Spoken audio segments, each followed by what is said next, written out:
আমার আজকের নিবেদন কবি শঙ্খ ঘোষের একটি কবিতা সবিনয় নিবেদন। আমি তো আমার শপথ রেখেছি অক্ষরে অক্ষরে, যারা প্রতিবাদী তাদের জীবন দিয়েছি নরক করে। দাপিয়ে বেড়াবে আমাদের দল, অন্যে কবে না কথা। বজ্র কঠিন রাজ্য শাসনে সেটাই স্বাভাবিকতা।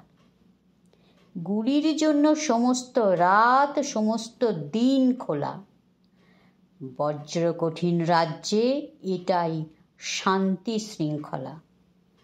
যে মরে মরুক অথবা জীবন কেটে যাক শোক করে, আমি আজ জয়ী, সবার জীবন দিয়েছি নরক করে। নমস্কার, ভালো থাকবেন সবাই।